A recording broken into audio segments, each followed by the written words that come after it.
En que se empiezan a dar estas situaciones de enfrentamiento, cuestiones con la empresa todavía aquí, instalando los pollos, con los conflictos, con las situaciones en las cuales ustedes plantean el plan de lucha. Bueno, ¿cómo siguió?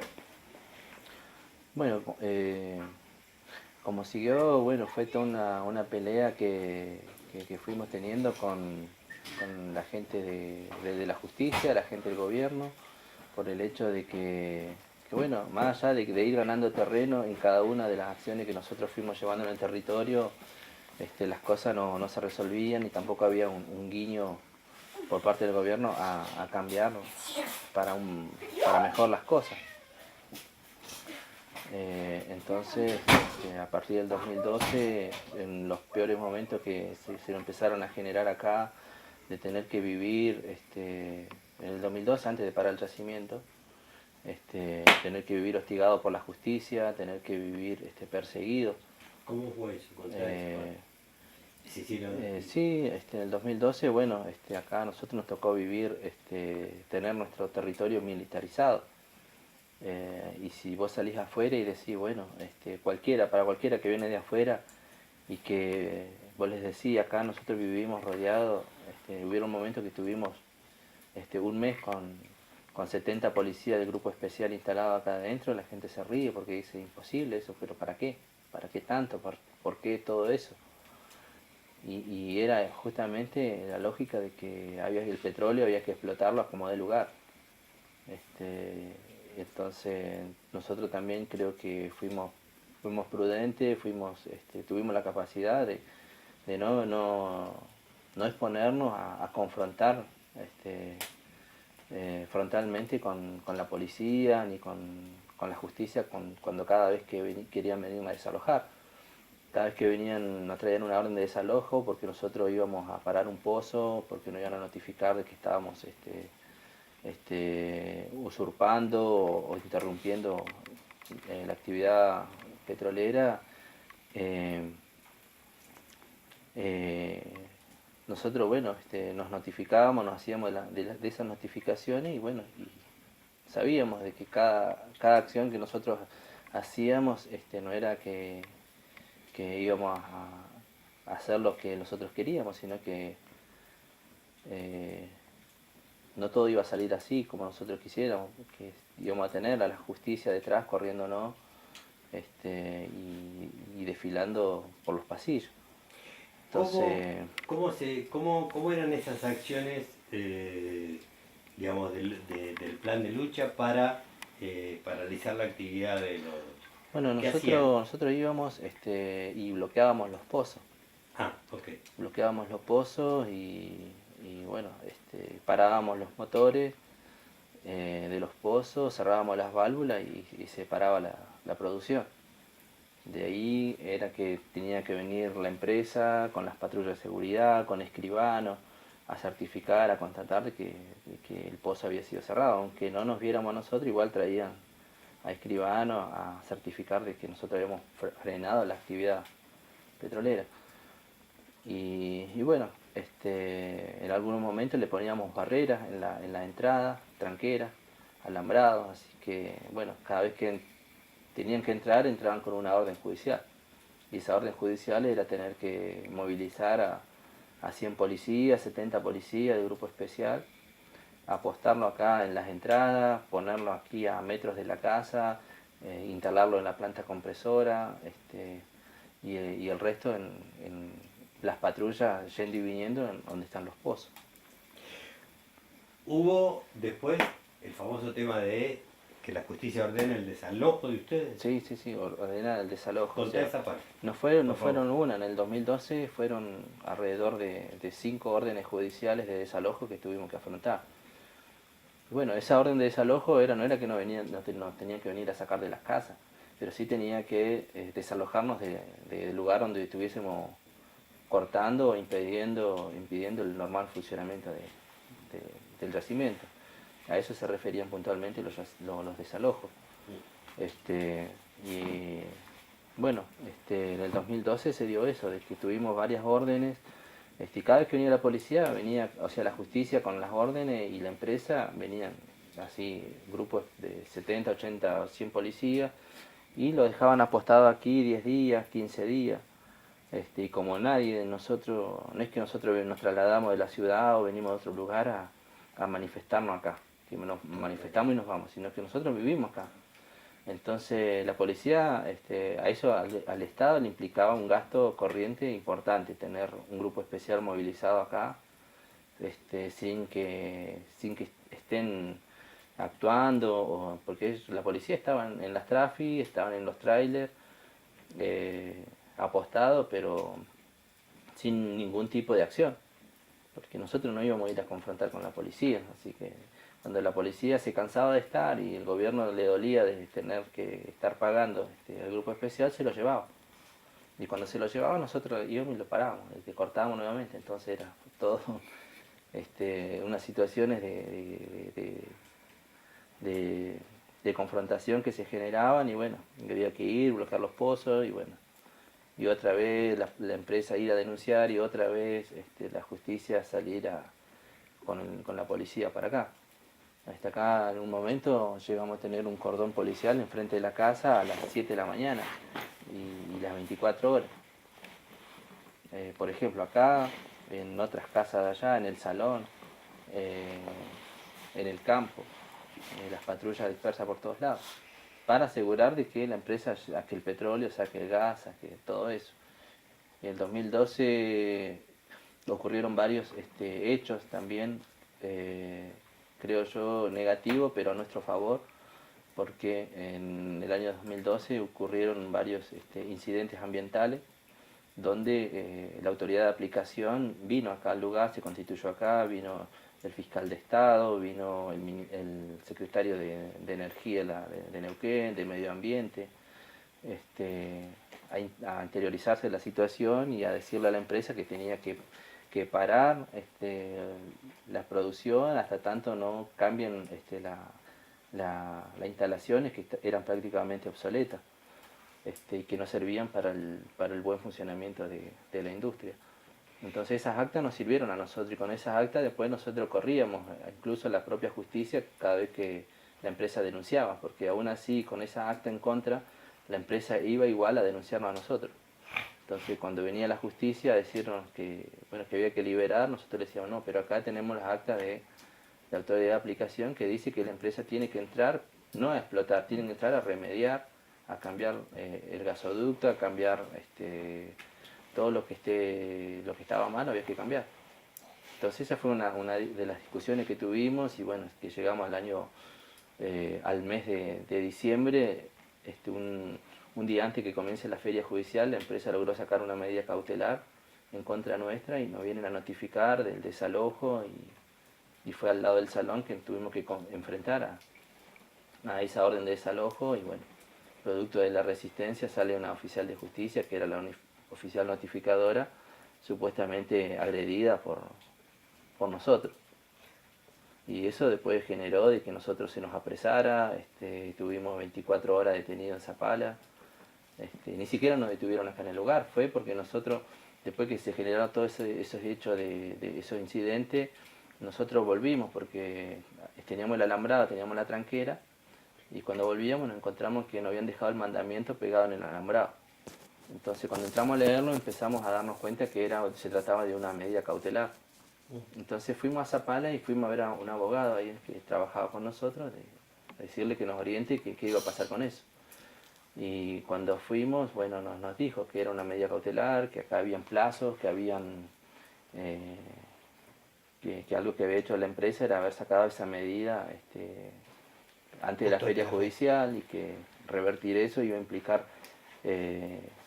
que pasara la feria judicial del verano y volver a retomar el tema. Entonces, nosotros le dijimos, nosotros hoy fueron, notificaron, nos quisieron notificar,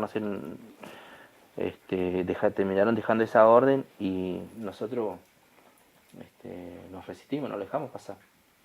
Y bueno, me dice, si ustedes no lo dejaron pasar, van a ir mañana, van a ir pasado, con más policía, con más gente y van a entrar igual. Y nos fuimos a la sede de la Confederación Mapuche ahí en Zapara y estábamos ahí tomando unos mates cuando entramos a ver después, no sé, a la media hora después, que la policía rodeó la manzana donde estábamos, cortaron las calles y después cayeron ahí al lugar donde estábamos a pedir nuestra detención. Pero no es que nosotros fuera un mal procedimiento, que creo que después todo eso le jugó en contra a la propia justicia, porque a nosotros nos tendrían que haber detenido los policías que vinieron a traer la orden judicial y en el lugar, no a 50 kilómetros allá en Zapala y en la ciudad, cuando yendo nosotros a ese lugar. Entonces se generó toda esa situación y bueno, a partir de ahí caímos detenidos 24 horas, se nos notificaron de la causa, tuvimos un año con la libertad condicionada porque teníamos que firmar cada 15 días nuestra comparencia. Claro. Después cada 30 días teníamos de los 15 días que teníamos primero, los primeros 6 meses, después el abogado logró plantear de que no sean 15 días, que sean cada 30 días y que después fueron cada 30 días. Y hasta ese momento acá en Neuquén estaba vigente el viejo Código Procesal Penal. Entonces tuvieron la causa planchada un año ahí en Zapala, en los tribunales, para después, en el 2014, cuando entró en vigencia el nuevo Código Procesal Penal, decidieron ir a fondo y pedir el inicio del juicio, porque ya la causa corría los plazos de prescripción, de cerrarse. Entonces, en este caso, una estrategia de la querella, creo que fue en su momento, esperar la puesta en vigencia del nuevo Código Procesal Penal y llevarnos a juicio y pedir juicio por jurado y la fiscal también hacerse una fiesta con nosotros, condenándonos. Porque eso fue lo que pasó. Una fiscal anti-mapuche, una fiscal racista como González Tahuada, que en su momento acá, en los hechos que nosotros hemos denunciado, hechos jodidos, graves, incluso de tener que ver con el querer atentar contra la vida de nuestra familia. Una vez una patota pagada por las petroleras, la atacaron en la entrada al camino acá y le pegaron una golpiza, así muy brutal a mi madre, que es la pillancuce de acá de la comunidad, de 76 años tenía. La golpearon con un machete, con la cara del machete, le pegaron en la cabeza un par de sablazos. A mi hermana, a mi sobrino que era menor de edad, le pegaron un tiro en la pierna. Hubo abuso de armas y heridos de armas de fuego. Mi sobrino tenía 15 años cuando le pegaron el tiro y era quien manejaba el vehículo. Y todas esas denuncias nosotros la denunciamos y se tramitaron en la Fiscalía de Zapala a cargo de esta mujer, González Tahuada. Y esas causas que sí hubo abuso de armas y que sí se puede probar de que hubieron intenciones de herir, de matar a alguien, la dejó prescribir. Hasta el día de hoy no hay ninguna persona imputada, procesada ni condenada por esos hechos. Y pretendían de que, porque una oficial de justicia salió con un piedrazo en la cara, fuera condenada, en este caso Rel Muñanco, a 15 años y nosotros también, por lo mismo hecho. Entonces vimos una total discriminación por parte de la justicia hacia nuestros derechos. O sea, cuando nosotros nos defendemos, somos los malos. Ahora cuando a nosotros no nos pegan, bueno, como que en los casos hay que pasarlo a archivos porque no tienen trascendencia, porque no.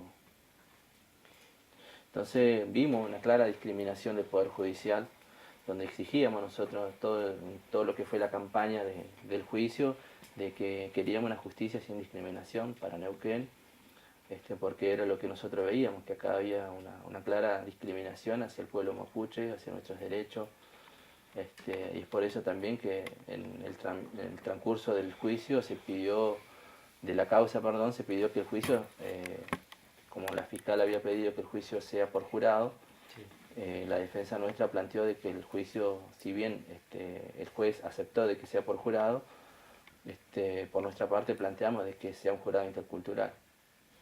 Entonces eso creo que fue también importante y también fue algo que veíamos importante y veíamos como peligroso, porque discutíamos la forma en que se iba a elegir ese jurado mapuche. Porque nosotros teníamos una propia visión de cómo se tenía que constituir el jurado mapuche, en el marco de la organización mapuche. Y para la justicia era otra la visión, de que tenía que constituirse de otra manera.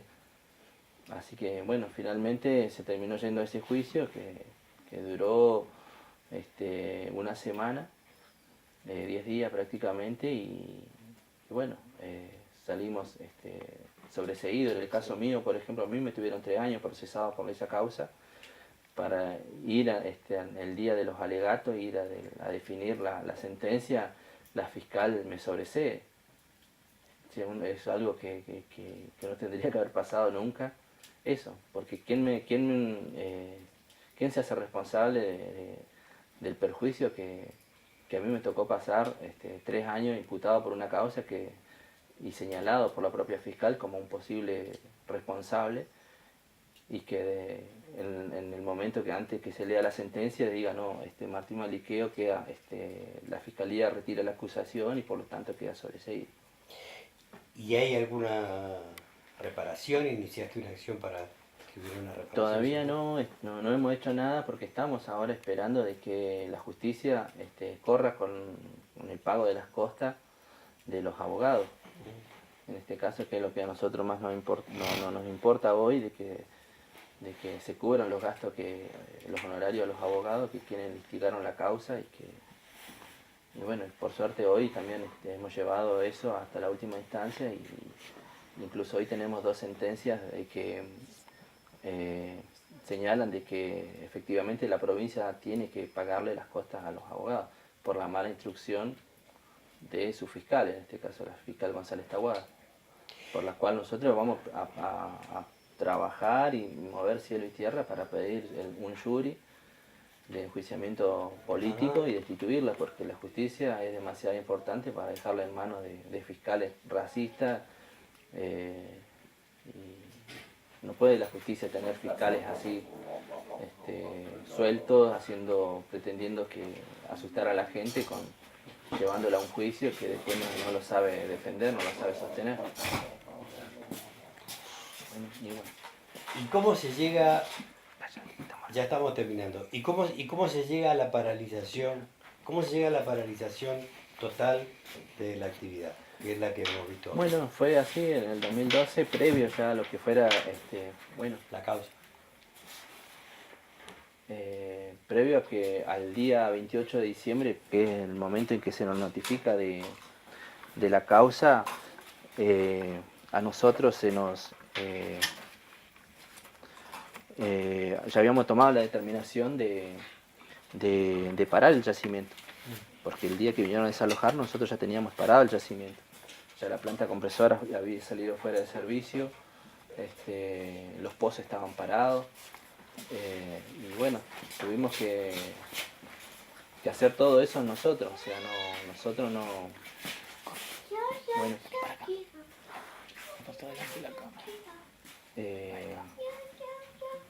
Todo eso fue posible gracias a nuestras acciones, o sea, parar el yacimiento, cerrar los pozos, siempre tratando de tener como una responsabilidad el evitar la contaminación, evitar que hubieran derrames. Por eso hasta el día de hoy los pozos están cerrados, los pozos de petróleo, los pozos de gas, porque lo que nosotros no queremos es que haya más contaminación de la que ya produjo la empresa. Entonces, y finalmente la empresa, ¿vos qué crees? La empresa se retiró, Apache en ese caso, se retiró, si bien tiene una medida judicial todavía tramitada en un juzgado civil de Zapala, una causa de un interdicto de recobrar, que es pretendía volver a ingresar, que todavía la justicia no se ha expedido sobre eso, pero en el 14 Apache vendió todos sus activos a YPF y bueno, hoy está en manos de YPF saber qué va a pasar con el yacimiento. Listo. Hay dos cosas que te quiero preguntar finalmente. Una que se me ocurrió recién mientras hablaba y es que eh, hablabas del tema del tiempo, ¿no? Así, vos decías, nosotros teníamos la policía acá, con esta orden de desalojo que era que no podíamos actuar. Esperábamos y cuando la policía se iba, eh, volvíamos a actuar y después... Eso me hizo pensar en el tema del manejo del tiempo. En eso tiene que ver el tema de la cultura mapache y de la cultura mapuche y, y del pensamiento del indio en sí mismo, de eso de entender que el manejo del tiempo es una cosa importante, o era simplemente una estrategia y una táctica de lucha y nada más. Y todo tiene que ver con lo mismo. Dime, por favor.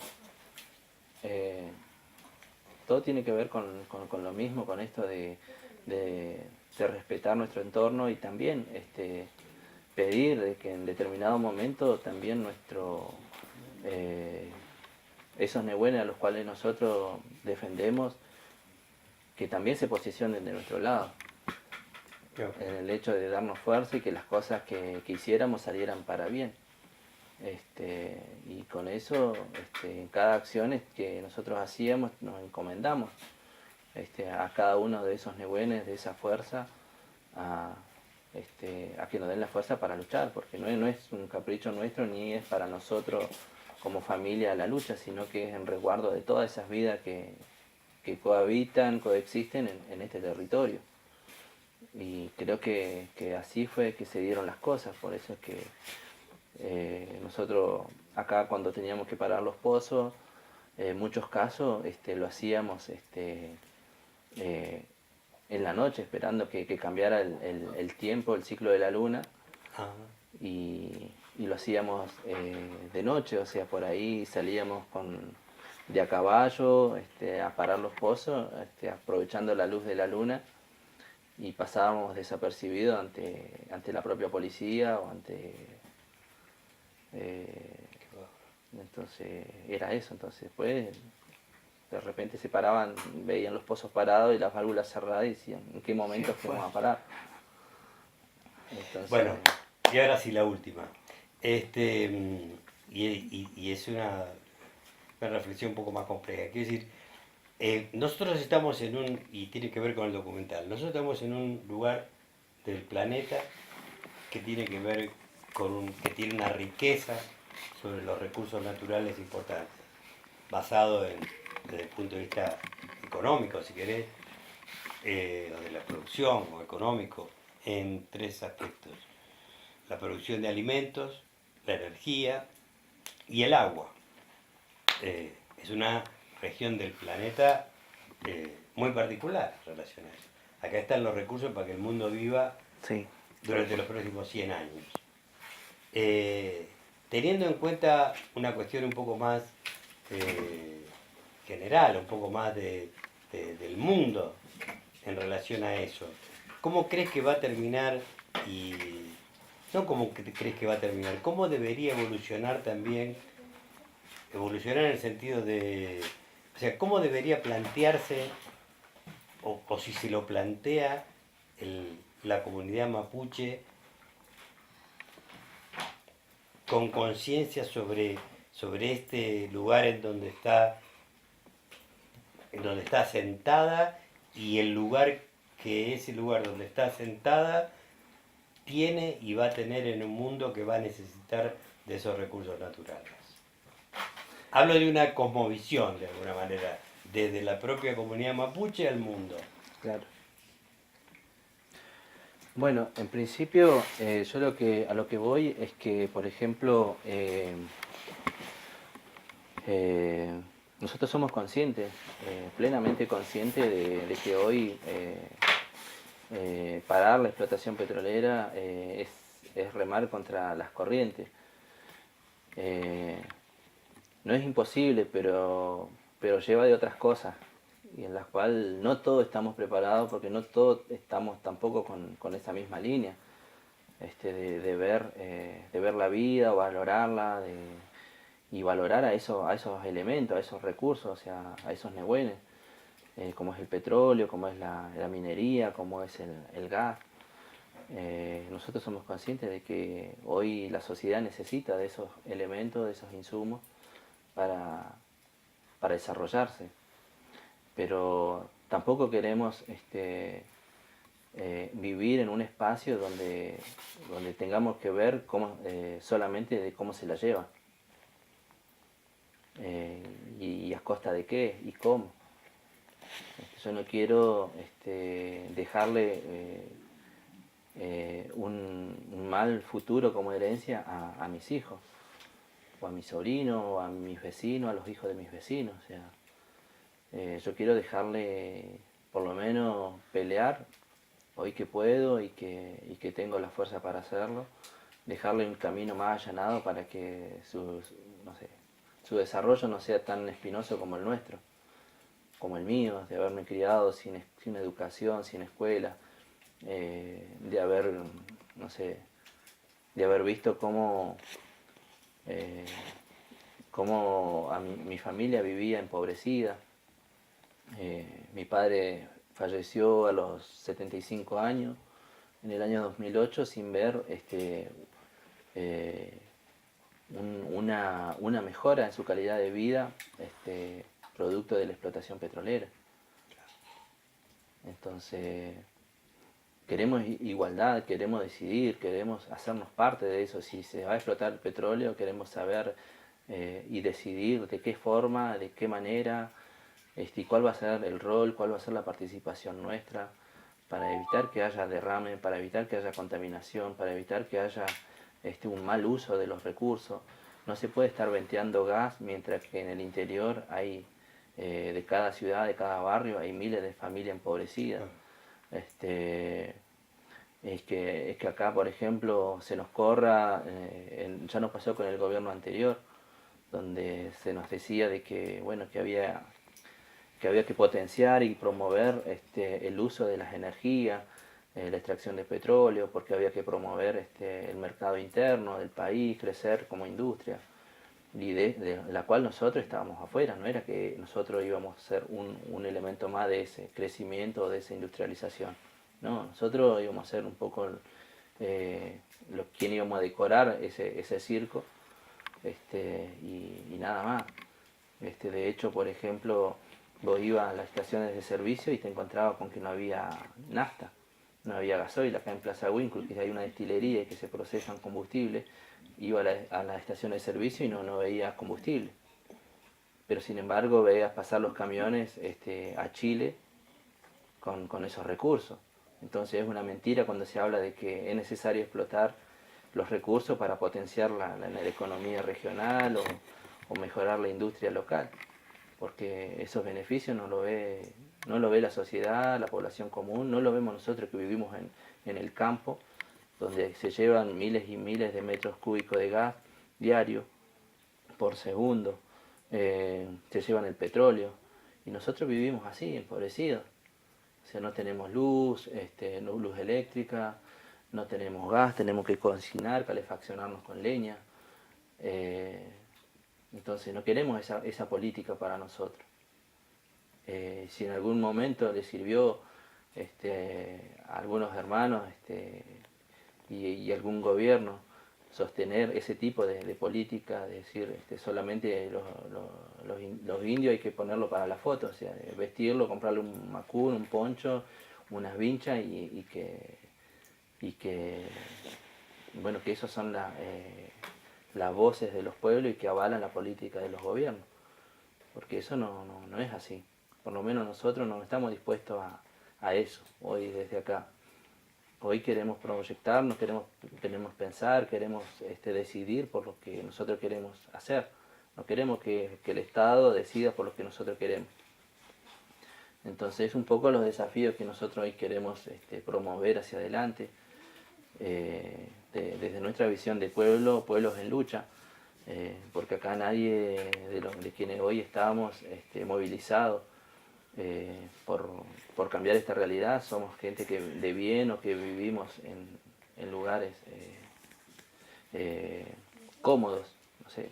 Acá vivir en el campo implica salir y en los temporales como fue el día de hoy y que hacen varios días que estamos, tener que salir al campo y llegar a la casa todo mojado, aguantarnos los fríos, que los chicos se aguanten los fríos, que no puedan emprender una computadora, no puedan tener una tele porque no tenemos los medios.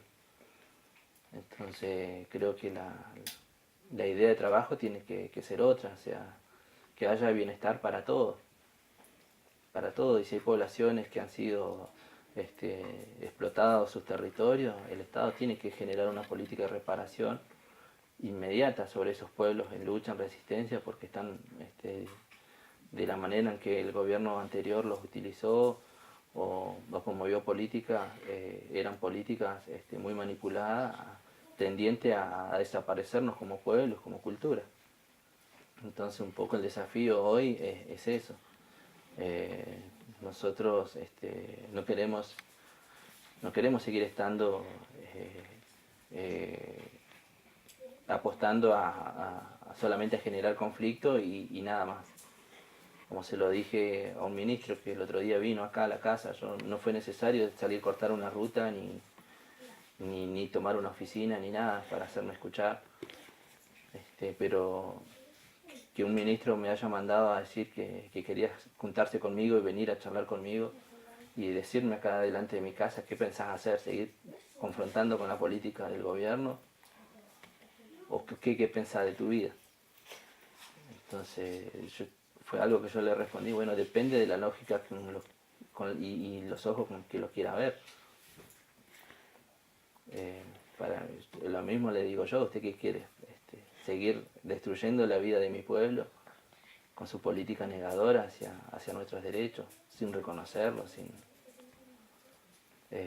entonces creo que es recíproco todo, pero principalmente por parte del poder político que tiene los medios, que tiene la infraestructura, que tiene los recursos, que tiene todo, la logística como para, si hay decisión política, dar respuesta a los pueblos.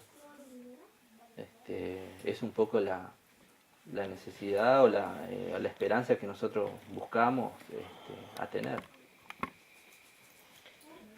Muy bien. Bravo, ¿eh? Mucho hablar, ¿eh? Muy bien, muy bien, muy bueno. No has hecho hablar. Muy bueno, son ideas impecables.